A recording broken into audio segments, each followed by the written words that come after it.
Oi, gente, tudo bem? Segue um resuminho de calorimetria para esse momento de revisão para o Enem. Então, o que é a calorimetria? Ela é a parte da física que estuda a quantidade de calor trocado. Lembrando que o calor, ele é uma grandeza física que a gente define como uma energia em trânsito. Então, o calor ele sempre passa de um corpo para o outro, mexendo diretamente na energia cinética das moléculas. Essa transferência de calor, ela sempre vai ocorrer do corpo de maior temperatura para o de menor temperatura, até que atinja o ponto de equilíbrio térmico, quando os objetos que estão trocando calor atingem a mesma temperatura final. O processo de transferência de calor há de três formas: condução, irradiação e convecção. Tá? Para o Enem é muito importante revisar esses três processos. Mas vamos ao objetivo. A calorimetria, quando a gente mede a quantidade de calor, existem dois tipos. Existe o calor sensível e o calor latente. O calor sensível é o calor necessário para mudar apenas a temperatura.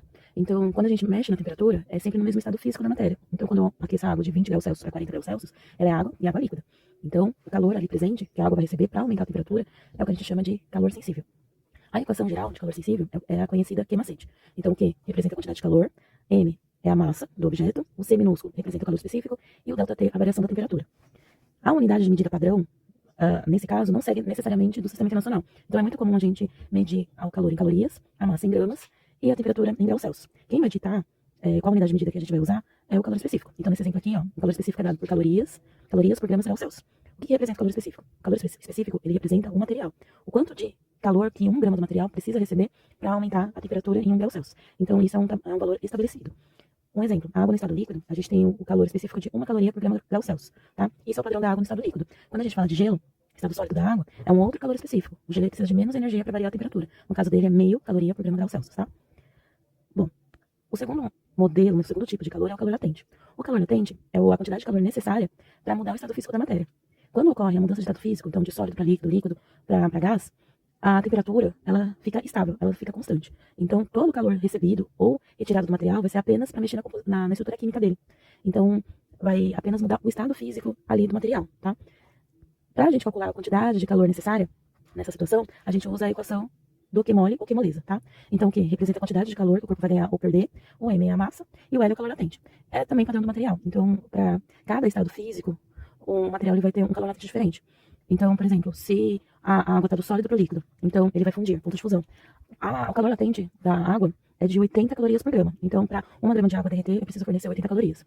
No caso da água se tornar vapor, a 100 graus Celsius, ponto de ebulição, a água ela precisa de 540 calorias para 1 grama virar vapor, de água líquida virar vapor.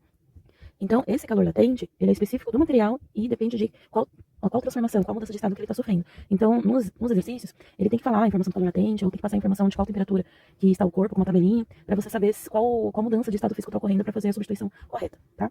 Para finalizar, aqui tem um diagrama de aquecimento pensando no estado da água, no comportamento da água. Então, a gente sabe que a água, ela muda de estado a 0 graus Celsius e a 100 graus Celsius em pressões normais. Então, a 0 graus Celsius é o ponto de fusão, que é quando o sólido vira líquido, o líquido vira sólido.